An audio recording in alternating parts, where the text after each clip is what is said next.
On the Huangpu River, the Japanese flagship, Izumo, welcomes Vice Admiral Kiyoshi Hasegawa, the Japanese naval commander in the Shanghai fighting zone. With the Japanese foothold west and northwest of Shanghai made secure, danger to the Izumo is not so great. And so invading armada, Hankow bound. There is no let-up in the relentless. Yet despite merciless flagship for a time, bombing, ceaseless air raids, a symphony of destruction that shatters every river town in sight, Nipponese progress is slow. They can only advance to the tune of blasting broadsides.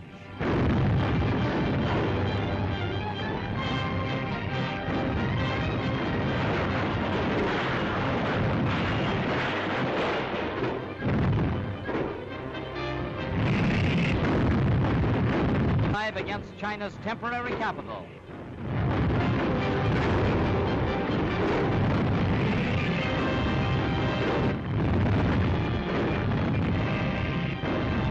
To force the Chinese to retreat or be cut off. Landing parties swarm ashore for a flank attack. The invaders occupy Lion Hill, scene of a desperate Chinese stand. The vital Lunghai Railroad. To open usual scenes filmed under fire, show the hurls a million men into battle. Tanks and guns, the Soviet answer to Japan. By the thousands, new Japanese reinforcements pour into the Tachang salient to cut off the Chinese in Shapei and Chenju. Into its second year, Japan. Their light artillery gets the range and starts its hymn of hate.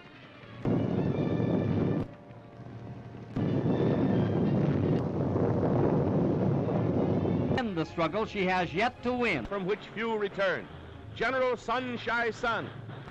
This time the Japanese power drive is last hope. The Chinese troops dig in to sell their lives dearly at Bay Point or in savage suicide. For the moment, but the tension remains and may again loose the fury of war on the far eastern front.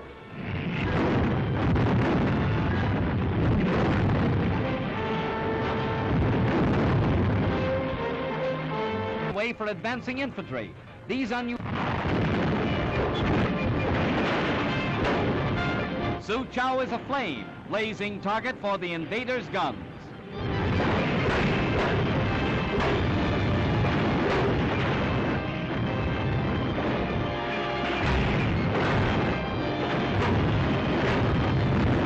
And wide, only ruins and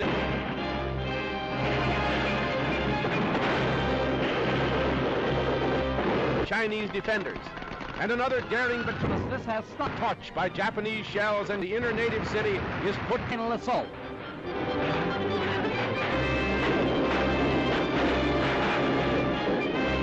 Battering rams irresistible. Japan's steamroller goes ahead. It's a miracle how anybody lived through this. Steel rail barriers planted in the streets will still halt Japanese tanks and winning battle after battle, taking town after town. But nature steps in. Falls. The Japanese vanguard storms the burning city. Fearful of ambush, the Nipponese are set to mop up with a vengeance. But Suchow, all they find are flaming ruins. Costly to Japan's military machine are such victories as these. Expenditures, $5 million a day. Casualties, but Hankow is still 135 miles away. Japan's ultra-modern tanks storm an ancient walled town, 32,000 dead, countless wounded. The prize, a city in ashes. Yet Nippon's army rolls on through the walls of Suchow. Nanteo, Shanghai's final burnt offering as Japanese guns blast a final rain of fire and steel on Nanteo. Long drawn-out war in a city's streets nears a raging, furious climax at Shanghai. Here, Japanese bombers have set fire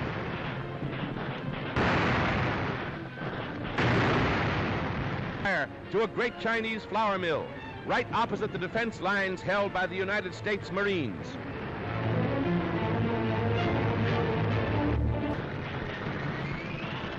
A night of terrible suspense and fear along the Huangpu waterfront and throughout Shanghai. As China's army retires to new positions, determined to fight to the end against the invader, now shouting, Banzai!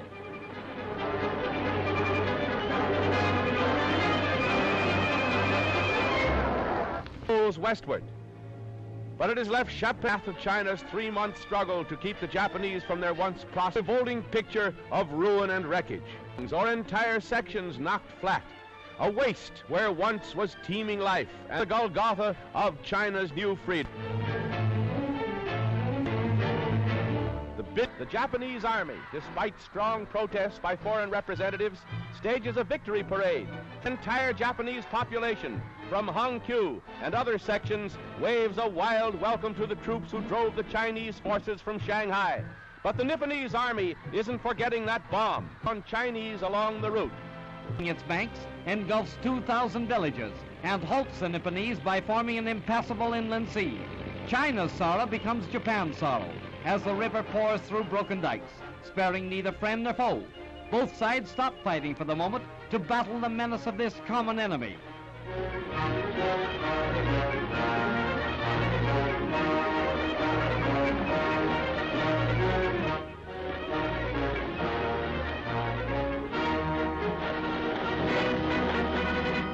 The flight from flood begins. 500,000 refugees are driven from their homes by the rising waters.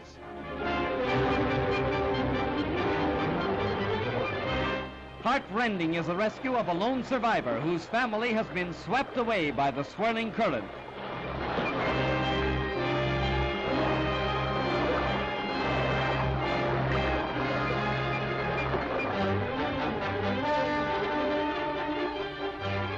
Safe on the good earth again, but they face a greater suffering. They join the vast army of homeless and hungry.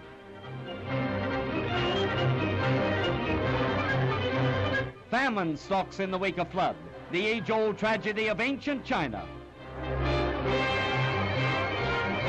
Here is a picture of human despair, the exodus of those fleeing a land ravaged by war and nature.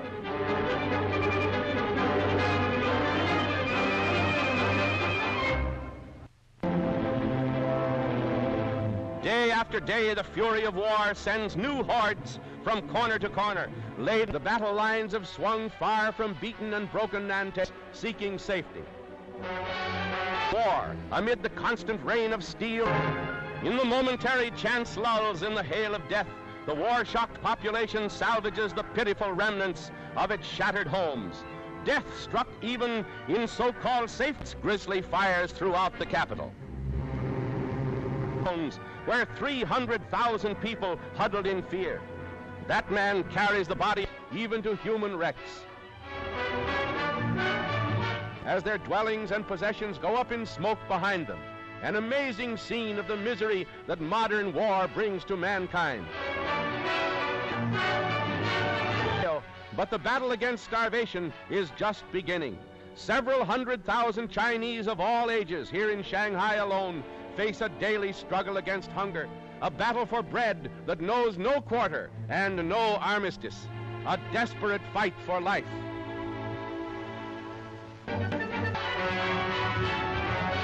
Storm the French concession by the thousand. Feeding this vast army of misery is a task that staggers Shanghai. Too young to know of war, but not too young to suffer. Saved from starvation now by the kind ministrations of the Jesuit seminary in Nanking, Shanghai's ancient Chinese quarter. Food for the mouths in China.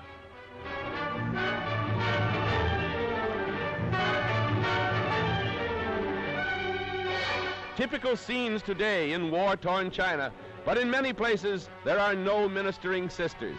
In many places there is no food. Not only in broken buildings and war casualties does China's costs mount.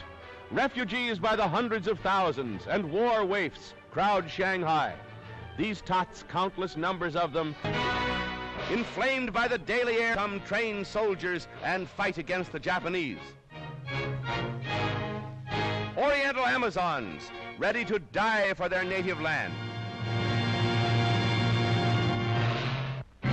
Raid killings in their stricken land, these Chinese girls are learning to operate machine guns in the hope that they too can be. An impressive sidelight of this undeclared war in the Orient is the formation of Amazon regiments of young Chinese girls. Fired by patriotism for their stricken country, the girls have volunteered for real military duty. They are rapidly learning the art of war and are crack shots with a rifle. If they ever get into real front-line action, they'll give a good account of themselves.